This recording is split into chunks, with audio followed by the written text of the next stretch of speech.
ఓం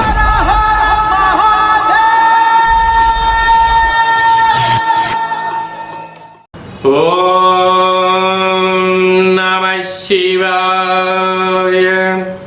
ఓం నమో నారాయణాయ. నరదృష్టి నివారణ కాళభైరవాయ నమో నమః. ఓం గురు బ్రహ్మ గురు విష్ణు గురుదేవో మహేశ్వరః గురు సాక్షాత్ పరబ్రహ్మ తస్మై శ్రీ గురుదేవాయ నమో నమః. హరి ఓం. మా ఛానల్కి స్వాగతం. చూస్తున్న వీక్షకులకు ప్రేక్షకులకు ప్రియ కాళభైరవ భగవద్బంధులకి స్వాగతం పలుకుతూ మమ్మల్ని ఎంతగానో ఆదరిస్తూ ఉండబడినటువంటి ప్రియ సోదర సోదరీమణులకు, జ్యోతిష్య అభిమానులకు, సనాతన ధర్మ సంరక్షకులు అందరికీ కూడా గురు పూర్ణిమ శుభాకాంక్షలు. వ్యాస మహర్షి యొక్క ఆశీస్సుల వలన అందరికీ మంచి విద్యను, విజ్ఞానాన్ని, సత్ప్రవర్తనను, ఆధ్యాత్మిక చింతనను అందరికీ అవలంబించుకోవాలని, గురువు యొక్క కృపకటాక్ష వీక్షణలు అందరిపైన ఉండాలని మనసారా కోరుకుంటూ ఆశీర్వచనం. 16/7/2026 నుండి 31/7/2026 వరకు పుట్టినటువంటి వారందరూ కూడా ముందస్తుగా జన్మదిన శుభాకాంక్షలు. ద్వాదశ రాశుల్లోని గ్రహ గమనాలు వీక్షింపచేద్దాం. వృషభ రాశిలో కుజ సంచార స్థితి, విశేషంగా మిథున రాశిలో బుధుడు స్వక్షేత్ర సంచార స్థితి, కర్కాటక రాశిలో రవి మరియు గురు సంచార స్థితి, సింహరాశిలో శుక్రుడు మరియు కేతు సంచార స్థితి, కుంభరాశిలో రాహు సంచార స్థితి, మీనరాశిలో శని భగవానుడి సంచార స్థితితో ద్వాదశ రాశుల్లో గ్రహ గమనాలు ఈ విధంగా ఉన్నాయి.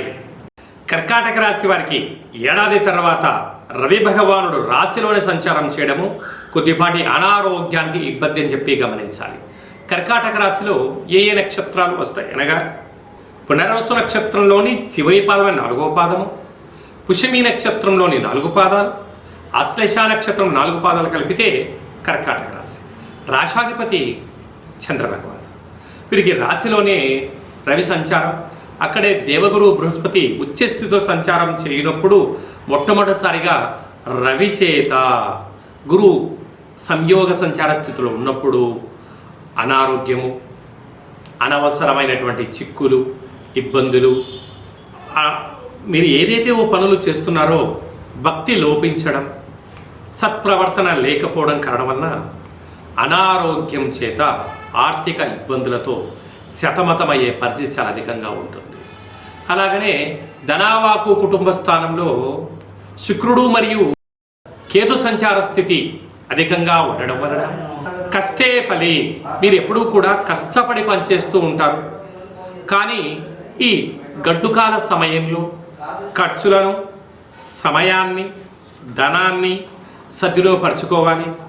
వీలైనంత వరకు అష్టమ రాహు అవ్వడం వలన సీజన్లీగా వచ్చేటువంటి వ్యాధులు అంటే చర్మ సౌందర్యానికి సంబంధించినటువంటి వ్యాధులు కానీ, అని స్కిన్ డిసీజ్ లాంటివి కానీ, రక్తహీనత కానీ, నరాల బలహీనత లాంటి వ్యాధులు వచ్చే పరిస్థితి చాలా అధికంగా ఉంటుంది. అలాగనే భాగ్యస్థానంలో శని సంచార స్థితి ఉన్నప్పుడు ప్రేమికులు చాలా జాగ్రత్తగా ఉండాలి. భార్యాభర్తల మధ్య అన్యోన్యత కూడా చాలా అవసరం. అలాగా ఏకాదశ స్థానంలో కుజుడు ఉన్నాడు కనుక దయచేసి అప్పులు ఇచ్చి శత్రువులను పెంచుకోవద్దు. వ్యాపార కార్యక్రమాలలో ఓర్పు నేర్పు అవసరం. 21వ తారీఖున మనకు విశేషమైనటువంటి ఆషాఢ మాస శుక్లపక్ష అష్టమి. అష్టమి తిథి యందున కాళభైరవ స్వామి స్మరణ ధ్యానం వలన సకల అష్ట కష్టాలు తొలిగిపోయి అష్టైశ్వర్యం కలుగుతుందని చెప్పి గమనించాలి. 25వ తారీఖున తొలి ఏకాదశి పండుగ కనుక మనము ఉప ఆవాసం ఉండటం వలన సకల దేవతల యొక్క కృప కటాక్ష వీక్షణలు, శ్రీమన్నారాయణుడి యొక్క ఆశీస్సులు మనకు ఉంటాయని చెప్పి గమనించాలి.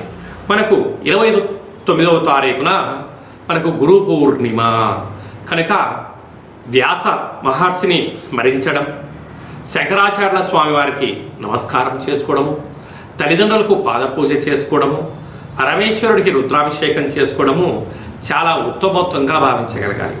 ఈ సంవత్సరం విశేషంగా బుధవారం రోజు రావడం వలన మంచి విద్య, మంచి బుద్ధి, మంచి సత్ప్రాప్తం కలుగుతుందని చెప్పి గమనించాలి. అలాగనే మీ వ్యక్తిగత జాతకం తెలుసుకోవాలనుకుంటున్నారా? మీ యొక్క పేరు, పుట్టినటువంటి తేదీ, నెల, పుట్టినటువంటి సంవత్సరం, పుట్టిన సమయం రాసి ఈ కింది నెంబర్కు వాట్సాప్ పంపించగలరు. 100 సంవత్సరాల జాతకాన్ని రాసి పంపించి పుట్టినప్పుడు గ్రహ గమనాలు ఎలా ఉన్నాయి, ప్రస్తుతం ఎలా ఉంటున్నాయి, భవిష్యత్తులో ఎలా ఉండబోతున్నాయో మీకు సవివరంగా సంపూర్ణంగా తెలియజేయడం జరుగుతుందని చెప్పి గమనించాలి. అలాగనే చాలామందికి పుట్టినటువంటి కాల సమయంలో డేట్ ఆఫ్ బర్త్లు లేనటువంటి కారణం వలన పేరు యొక్క మొదటి అక్షరాన్ని అనుసరిస్తూ రాశిని తెలియచేస్తూ రమణ శాస్త్రం ద్వారా అనగా గవళ ద్వారా కాళభైరవ ఉపాసన చేత భూత భవిష్యత్ వర్తమానాన్ని తెలియచేయడం జరుగుతుంది. ఈ కింది నెంబర్ని సంప్రదించి అపాయింట్మెంట్ తీసుకొని సంప్రదించగలరు. అందరికీ ఆ గురువు కృప కటాక్ష వీక్షణలు ఉండాలని కోరుకుంటూ మనసారా ఆశీర్వచనం. శతమానం భవతి శతాయు పురుష సతేంద్రియ ఆయుష్యేవేంద్రియే ప్రతిష్టతి. ధనం ధాన్యం బహుపుత్రలాభం శత సంవత్సరం దీర్ఘమాయు. సర్వే జనా సుఖినో భవంతు. లోకా సమస్తా సుఖినో భవంతు. సర్వం కాళభైరవ దేవతార్పణమస్తు. హరి ఓం. ఈ వీడియో మీకు నచ్చినట్లయితే మా ఛానల్ని సబ్స్క్రైబ్ చేసుకోండి, లైక్ చేయండి, షేర్ చేయండి, గంట సింబల్ ప్రెస్ చేయండి. ఆధ్యాత్మిక భక్తి సమాచారాన్ని భగవద్బంధులకు, మిత్రులకు, స్నేహితులకు చేరవేసి హిందూ ధర్మాన్ని కాపాడండి.